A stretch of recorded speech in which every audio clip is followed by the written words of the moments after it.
Bonjour à tous, bonjour les amis. Janvier est le mois où on fait souvent le bilan des cultures de l'année précédente et le bilan du potager est souvent sur YouTube fait en kilos de légumes. Alors moi je vais vous dire ce que j'en pense et je n'en pense pas que du bien.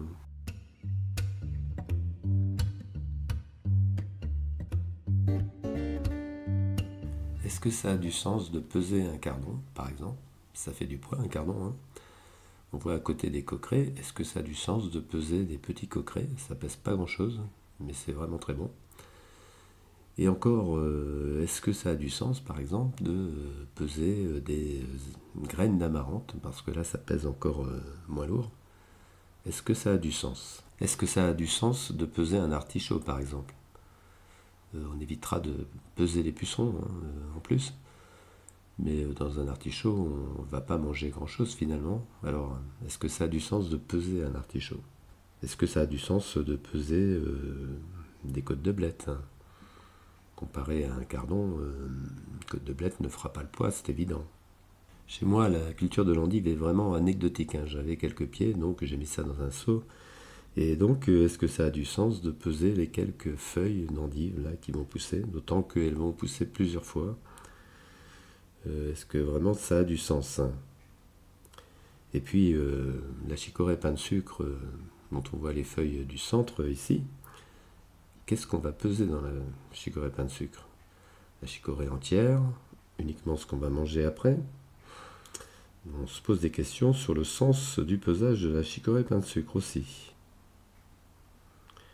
Et puis pour ce qui est du verre de poireau là, que je récolte, surtout que j'en ai récolté plusieurs fois cet hiver, hein, sur les mêmes poireaux, qu'est-ce que je dois peser? Est-ce que je dois peser à chaque fois le verre de poireau? Est-ce que je dois rajouter le poireau complet que je vais récupérer à la fin? C'est très compliqué et est-ce que ça a vraiment du sens? Est-ce que ça a du sens de peser les épis de maïs, par exemple? Ou alors est-ce qu'il faut peser les grains? À moins qu'il faille peser la farine, puisque finalement c'est ce qu'on mange. Donc pas simple pour le maïs, hein. Et pour le kiwano de Zambie, est-ce qu'on le pèse avec les petites épines caoutchoutées? Est-ce qu'il faut le peser aussi avec les pépins? Ou alors est-ce que finalement il faut le peser sans les pépins? Bon, pas simple et en plus c'est pas terrible le kiwano de Zambie.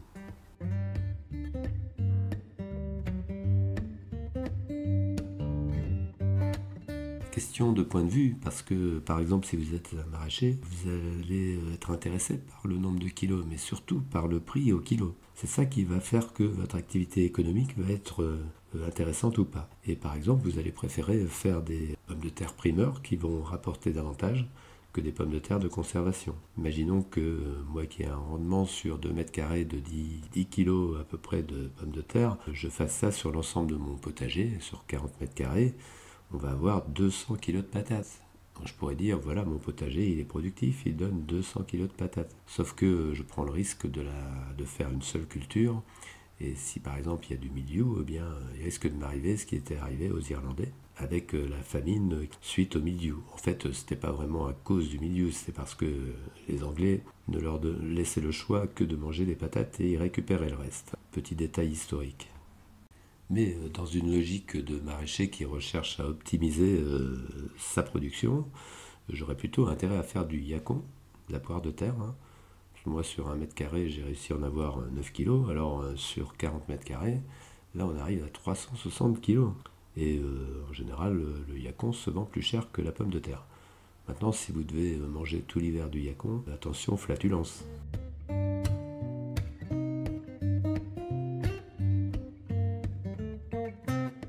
Alors moi, je ne suis pas maraîcher, donc ce qui a du sens pour moi, c'est tout à fait autre chose. Alors c'est vrai que pour les légumes racines, le poids, c'est quand même important. Pourquoi? Parce qu'on peut comparer comme ça aux standards de production au mètre carré. C'est quelque chose qui est intéressant pour voir la productivité de son potager.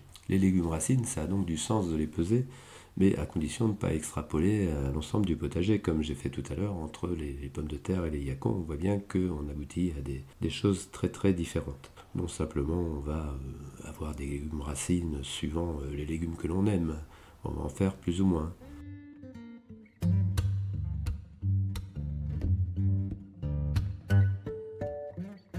Ce qui a du sens pour moi, c'est de comparer d'une année sur l'autre. Alors je fais ça depuis que j'ai arrêté de travailler seul, depuis 2020, et ça me donne quelques indications maintenant, en tenant compte aussi qu'une année n'est jamais semblable à une autre année au niveau climatique. Et donc en fait je ne pèse pas les légumes, je dénombre souvent, par exemple les concombres, je peux dire que j'en ai eu 44 en 2023 contre 38 en 2022 ou 24 en 2020, donc ça me donne un ordre d'idée. Ensuite les variétés des fois changent, donc c'est pas non plus des comparaisons, c'est juste vraiment pour avoir un ordre d'idée. Pour les tomates, je fais un dénombrement assez particulier. Je peux dire que j'en ai eu un petit peu moins en 2023 qu'en 2022, qui était une année assez exceptionnelle, mais beaucoup mieux qu'en 2021, où il y avait pas mal de mildiou. Pour ce qui est des haricots grimpants, je dénombre ça avec des seaux. Et là, j'en ai eu 13,5 cette année. Sur 2 mètres carrés, c'était pas mal. Et il faut remonter à 2021 pour avoir une belle récolte de ce type à 12 seaux. Et pour les aubergines, les poivrons, tout ça, je dénombre. Et puis pour les légumes racines, comme je l'ai dit, je pèse et ça me donne comme ça des ordres d'idées de ma progression ou pas d'une année sur l'autre.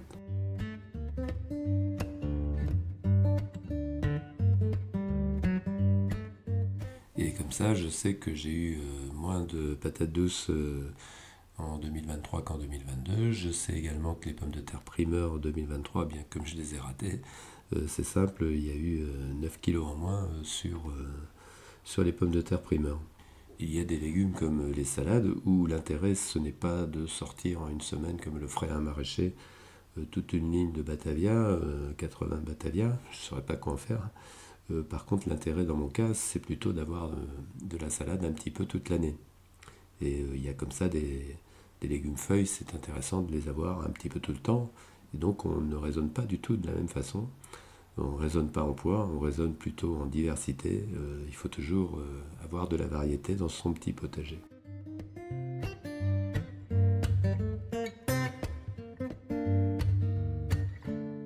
Que ce soit un petit potager ou un potager plus grand d'ailleurs, parce que en fait l'essentiel c'est surtout, c'est pas tellement d'avoir des kilos et des kilos de légumes, c'est surtout d'avoir des légumes variés, de se faire plaisir aussi, et on se fera certainement davantage plaisir avec de nombreuses variétés de légumes que avec une seule monoculture. On rate toujours 2 ou 3 choses dans un potager amateur, et quand c'est pas le fait du jardinier, c'est parce que la saison s'y prêtait pas ou pour une autre raison. Une dévastation par exemple, un sanglier qui passe ou des limaces, bon, c'est pas tout à fait les mêmes dégâts, mais ça arrive. Et finalement, si on a visé la variété, on aura plus de chances de s'y retrouver. On ne sera pas, comme dans le cas des Irlandais, on aura un petit peu plus de résilience. Cette vidéo est maintenant terminée. Je vous dis à la prochaine vidéo et portez-vous bien.